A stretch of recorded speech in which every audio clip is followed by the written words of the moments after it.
Imagine acordar um dia descobrindo que o seu país inteiro se transformou em um inferno.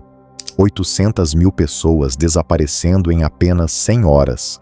100 horas. Não dias, não semanas. 100 horas. Seus amigos sendo arrastados de casa. Suas vizinhas sendo assassinadas nas ruas. E ninguém no mundo inteiro fazendo absolutamente nada para parar isso. Ninguém. Nem a ONU, nem os Estados Unidos, nem a Europa. E você sabe qual é a parte mais perturbadora? Uma pessoa. Uma única pessoa vê isso acontecendo e pensa: eu vou parar isso, sozinho, com um pequeno exército, contra todo um governo equipado com armas modernas, financiado pela França, com milícias de morte estruturadas. E sabe o que é ainda mais impressionante? Ele conseguiu. Ele literalmente parou um genocídio que o mundo inteiro ignorava. Entrou em Kigali, derrotou um exército muito maior, libertou seu país das mãos dos assassinos. Uma história que parece roteiro de filme, mas é completamente real. Uma história que mudaria o continente africano para sempre. Se você quer entender como um menino refugiado que perdeu tudo aos 2 anos se tornou a pessoa mais importante da história moderna da África, você precisa ficar comigo até o final deste vídeo, porque eu prometo que você nunca vai olhar para a história de Ruanda da mesma forma. Aliás, se você gosta de histórias que vão mexer com sua cabeça e inspirar você, deixa seu like agora, porque isso ajuda muito o canal a trazer mais histórias que você não vai encontrar em nenhum outro lugar. Agora vem comigo. Para você entender quem é Paul Kagame, você precisa voltar no tempo, não apenas aos anos 90, mas muito, muito antes disso.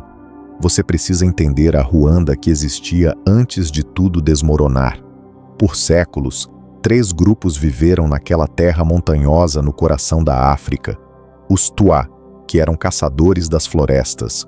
Os Hutu, agricultores que chegaram entre os séculos 5 e 11. E os Tutsi, criadores de gado e guerreiros que vieram no século 14.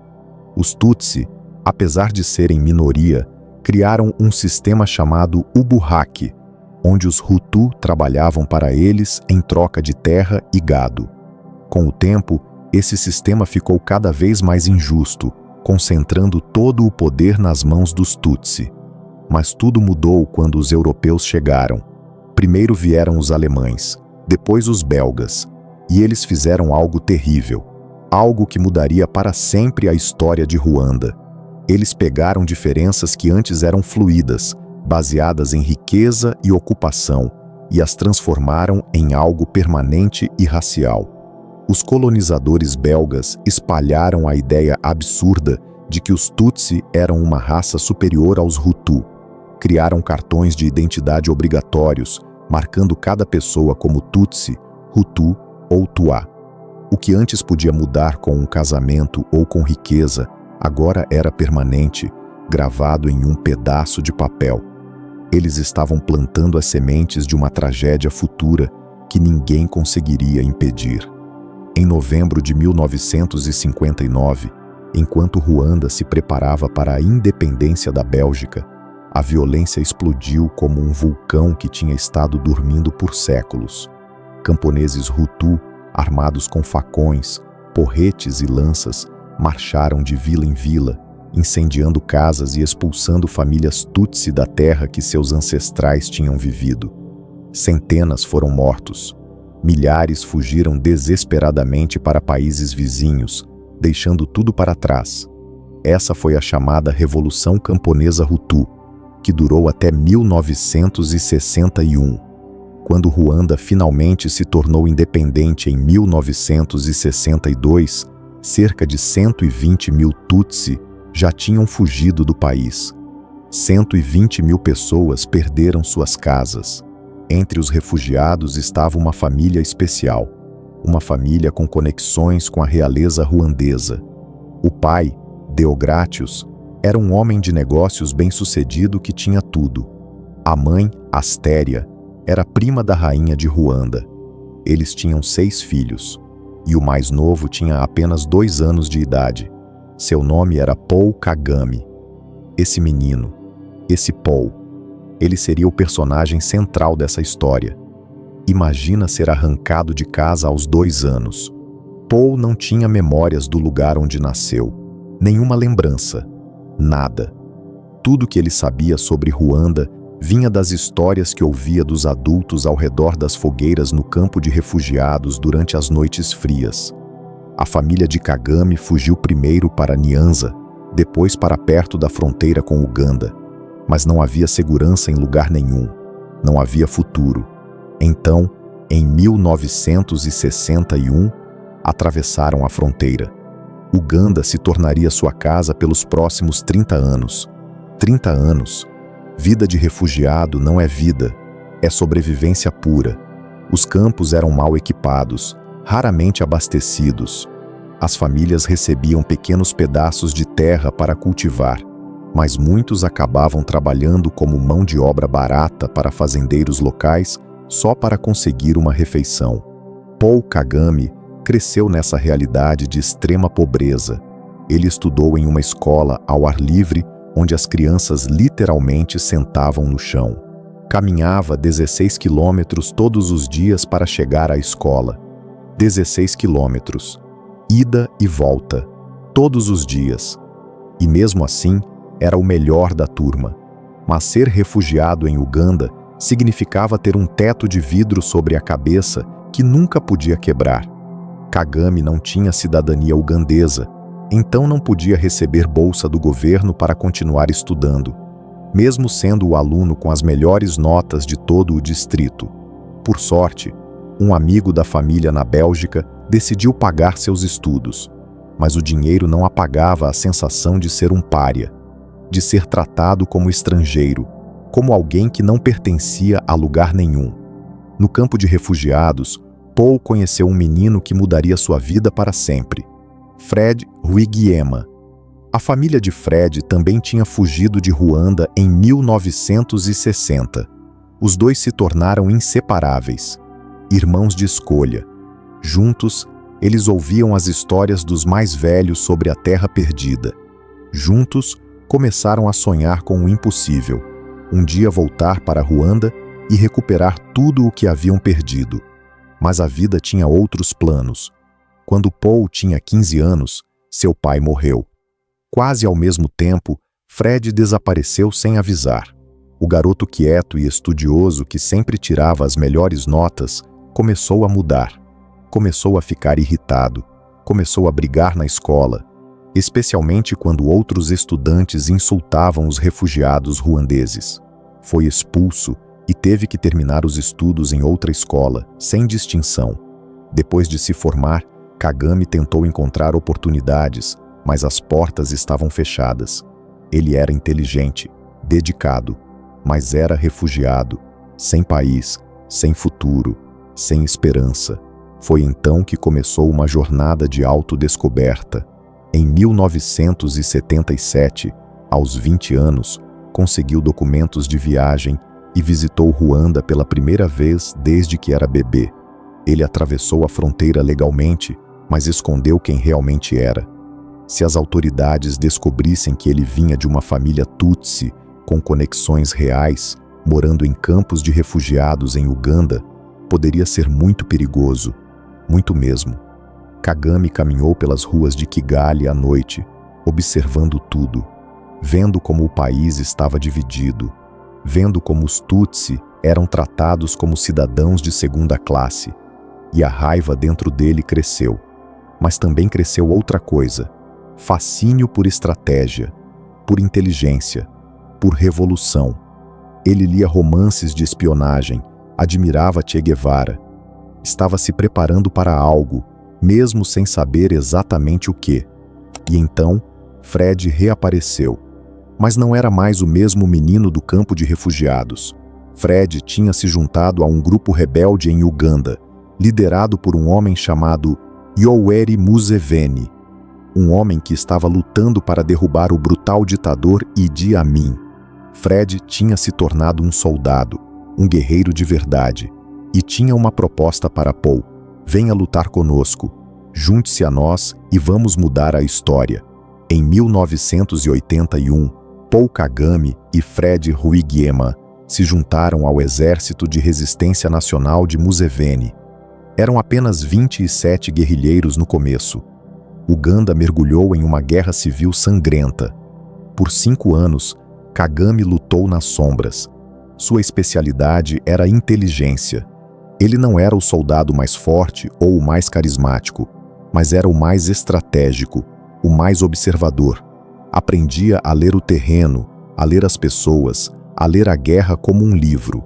Em 1986, Museveni venceu e assumiu o poder em Uganda. Kagame subiu na hierarquia, tornando-se chefe de inteligência militar. Mas sua mente nunca saiu de Ruanda. Junto com Fred e outros refugiados ruandeses que tinham lutado por Uganda, ele começou a fazer a pergunta óbvia: se conseguimos libertar Uganda, por que não podemos fazer o mesmo em Ruanda? Em 1987, eles formaram a Frente Patriótica Ruandesa, a FPR. Fred se tornou presidente da organização. Kagame era um dos líderes principais. Os dois eram opostos que se completavam perfeitamente. Fred era carismático, adorado, um construtor de consenso. Paul era sério, meticuloso, implacável. Alguns diziam que adultos ficavam quietos quando Kagame entrava na sala. Enquanto Fred inspirava lealdade através do carisma, Kagame a conquistava através do respeito, às vezes pelo medo. Mas em 1989, pressões políticas levaram Museveni a remover tanto Kagame quanto Fred de seus postos. O presidente de Uganda sabia que os ruandeses estavam planejando algo grande. Então mandou Kagame para longe, para os Estados Unidos, para estudar estratégia militar em Fort Leavenworth, Kansas. Museveni esperava que, com Kagame ausente, os planos de invasão fossem cancelados. Estava errado, completamente errado. 1º de outubro de 1990, uma manhã que parecia tranquila. Os presidentes de Uganda e Ruanda estavam em Nova York para uma reunião da ONU.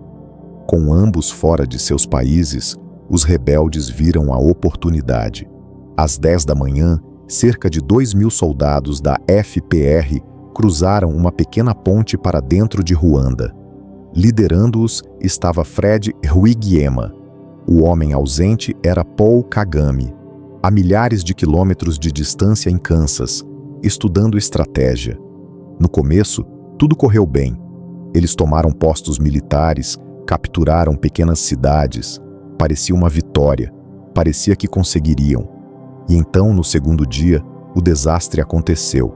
Fred Rwigema foi morto. Até hoje, ninguém sabe exatamente como. Acidente? Assassinato? Ninguém sabe.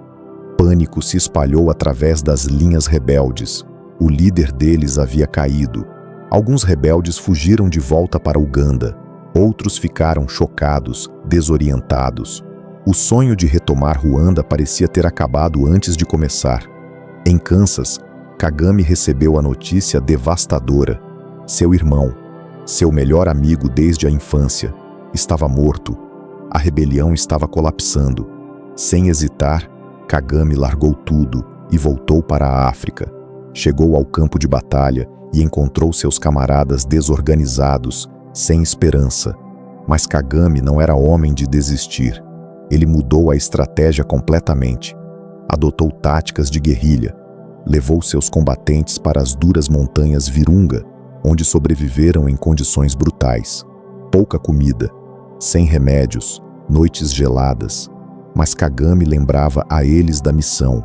Contava como os rebeldes de Museveni, que uma vez eram apenas um pequeno grupo, lutaram e venceram. Se eles conseguiram, dizia Kagame, nós também conseguimos. 3 meses depois, a FPR atacou novamente. 22 de janeiro de 1991. 700 combatentes desceram das montanhas em direção a uma fortaleza do governo em Ruhengeri. Guiados por moradores locais, moveram-se silenciosamente pela escuridão. Quando o sol nasceu, atacaram. As forças governamentais foram pegas completamente desprevenidas. Em horas, os rebeldes tinham tomado a cidade. O presidente Habyarimana e seu círculo próximo foram humilhados e responderam com força brutal. Soldados do governo e milícias invadiram vilas, mirando civis Tutsi. Centenas foram mortos. O governo culpou os rebeldes pela violência, mas na realidade era o governo executando esses massacres. Conforme a guerra avançava, o governo de Ruanda ficou desesperado e pediu ajuda à França. A França, vendo Ruanda como parte de sua influência na África e temendo perder controle, enviou ajuda, armas, paratroopers, conselheiros militares, apoio financeiro para a compra massiva de armamento. Mas Kagame e seus rebeldes continuaram lutando. Mais pessoas se juntaram a eles, incluindo alguns políticos Hutu que viraram as costas ao governo. A FPR os recebeu, provando que não estavam lutando apenas pelos Tutsi, mas por todos os ruandeses que acreditavam em um país melhor. Em junho de 1992, com a guerra civil continuando, Paul Kagame declarou um cessar-fogo e concordou em se encontrar com o governo ruandês em Arusha, Tanzânia, para conversas de paz. Eram momentos tensos, inimigos amargos agora sentados à mesma mesa tentando construir um governo juntos. 13 meses depois, em agosto de 1993, assinaram os Acordos de Arusha. O acordo prometia um governo compartilhado, poder igual entre os rebeldes e o partido governante, e o retorno dos refugiados. Parecia que Ruanda finalmente tinha uma chance de paz, uma chance real de reconstruir. Mas nem todos queriam paz. O CDR, o partido Hutu radical que tinha passado anos espalhando medo e ódio contra os Tutsi, foi deixado completamente fora do novo governo. E por isso, ficaram furiosos e juraram vingança. Assim que os acordos foram assinados, o CDR contra-atacou, convocando um levante nacional e rotulando qualquer um que apoiasse o acordo de paz como traidor. Distúrbios explodiram por Kigali. Por 6 dias, militantes percorreram as ruas, cantando slogans de morte e matando centenas de Tutsi. Enquanto as ruas queimavam, a elite governante de Ruanda intensificou a guerra criando uma estação de rádio chamada Poder Hutu. Esta rádio, a partir de meados de 1993, espalhou discursos cheios de ódio contra os Tutsi, pedindo seu extermínio total. Apesar de tudo isso, o mundo exterior ignorou todos os sinais de alerta. Os Estados Unidos até chamaram seu relacionamento com Ruanda de excelente e afirmaram que não havia evidência de abusos sistemáticos de direitos humanos. Estavam completamente errados. No início de 1994, assassinatos políticos, distúrbios e ataques violentos se tornaram ocorrências diárias. Bloqueios apareceram por todo o país. As transmissões da rádio do ódio ficaram mais extremas. Nos meses e semanas antes do genocídio, o governo recebeu centenas de milhares de carregamentos da China. Desconhecido pelo público geral, os carregamentos continham facões, machados e outras armas disfarçadas de ferramentas agrícolas. Logo, havia facões suficientes para armar cada terceiro homem adulto no país. Havia inquietação no ar. Todos sentiam que algo horrível estava para acontecer. E então aconteceu. 6 de abril de 1994, o presidente Habyarimana voou para Dar es Salaam, na Tanzânia, para uma reunião com líderes regionais. Naquela noite, enquanto voava de volta para Ruanda em seu avião, 2 mísseis cortaram os céus. Atingiram o avião conforme ele se aproximava do aeroporto. Explodiu no ar e caiu em chamas. Ninguém sabe ao certo quem disparou aqueles mísseis. Alguns culparam Kagame e seus combatentes. Outros disseram que foram líderes Hutu que achavam Habyarimana fraco demais para parar o processo de paz. Mas no final, não importava, porque o que aconteceu em seguida se tornaria uma das piores tragédias da história. Em menos de 1 hora, bloqueios apareceram por toda Kigali. O genocídio tinha começado. Conforme a notícia da morte de Habyarimana se espalhou, a estação de rádio do ódio entrou em modo overdrive. Os Tutsi mataram nosso presidente, anunciaram. Agora é a hora de terminar com as baratas Tutsi, disse o apresentador. A matança começou quase imediatamente. Multidões vagavam pelas ruas com facões e armas, procurando qualquer um com um cartão de identidade que os marcasse como Tutsi. Famílias foram arrastadas de suas casas. Mulheres e crianças não foram poupadas. Nas primeiras 24 horas, 6.000 pessoas foram mortas. Nos 3 dias seguintes, o número subiu para 20.000. Nas próximas 100 horas, 800.000. Paul Kagame tinha esperado pela paz, mas agora, vendo o genocídio se desenrolar diante de seus olhos, percebeu que havia apenas uma opção: lutar de volta. Ele avisou às Nações Unidas que, se as mortes não parassem, ele ordenaria seus soldados a atacar a capital, Kigali.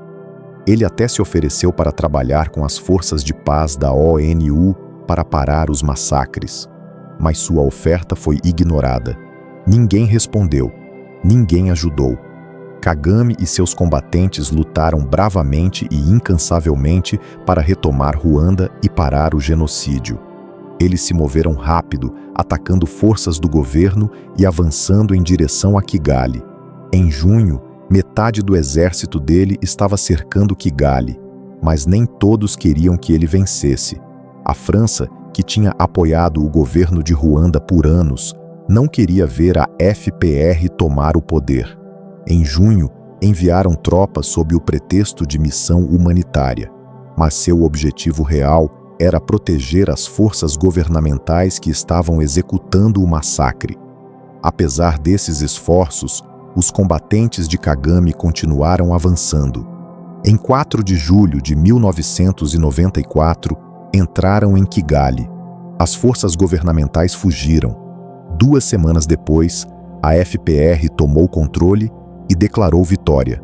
O genocídio tinha acabado, mas o país estava em ruínas, despedaçado.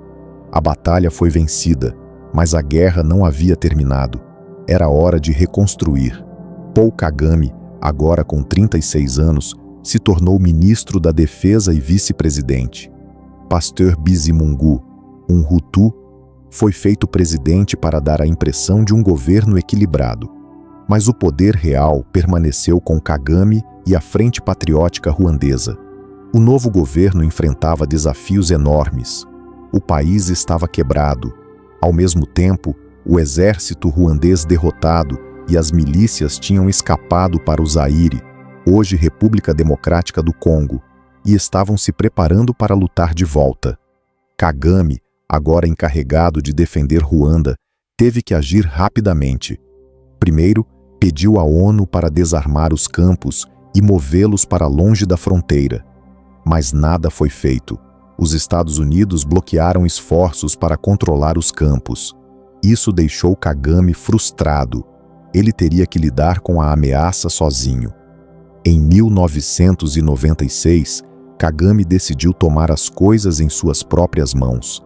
Ele lançou uma campanha militar para destruir os campos e trazer os refugiados de volta para Ruanda. Ele também visava derrubar o líder do Zaire, Mobutu Sese Seko, que tinha apoiado os genocidas. Trabalhando com o presidente de Uganda, Yoweri Museveni, Kagame ajudou rebeldes liderados por Laurent Désiré Kabila a marchar pelo país. Mais de 1 milhão de refugiados voltaram para casa. Mas os métodos de Kagame atraíram críticas. Conforme Kagame começava a enfrentar seus primeiros críticos reais, descobriu que sua influência estava começando a diminuir. Em 1998, Kabila virou as costas para seus aliados ruandeses e os expulsou. Kagame, furioso, apoiou uma nova rebelião e invadiu o Congo novamente. A guerra foi muito maior dessa vez, mas suas ações no Congo geraram indignação internacional. No ano 2000, o presidente Bizimungu renunciou e Kagame se tornou presidente. Kagame tinha ido para modo ditador completo.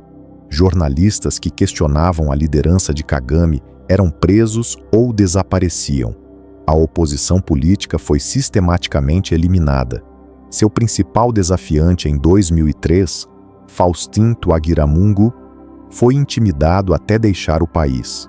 Victoire Ingabire, que voltou do exílio para desafiá-lo em 2010, foi presa sob acusações de ideologia genocida. Líderes da oposição começaram a desaparecer. André Kagwa Rwizereka foi encontrado morto, seu corpo quase decapitado. Jean-Léonard Rugambage, um jornalista que investigava este assassinato, foi baleado em frente à sua própria casa. Até aqueles que fugiram não estavam seguros. Na África do Sul, Patrick Karegeya, um ex-chefe de inteligência, foi encontrado estrangulado em um quarto de hotel.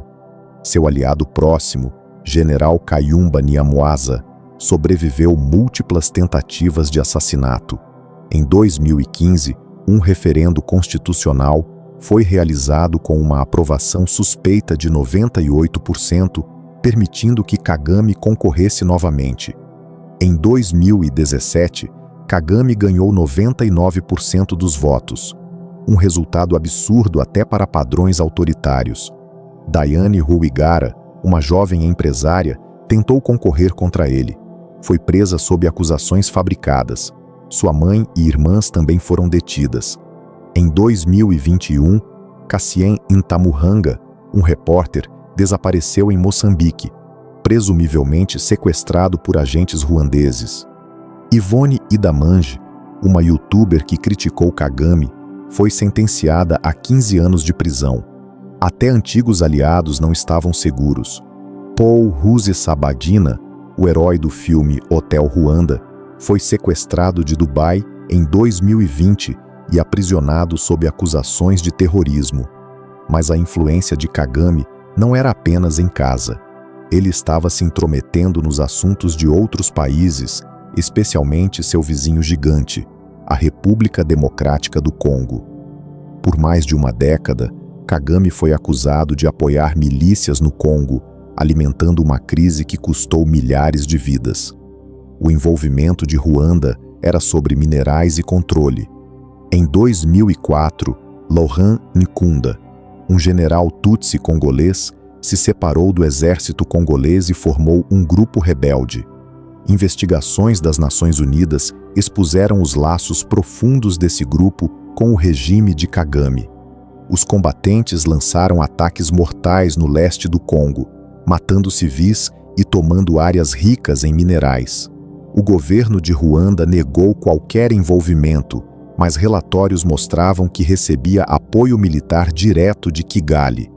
Ruanda continuava lucrando com minerais congoleses contrabandeados, e o Ocidente fez vista grossa.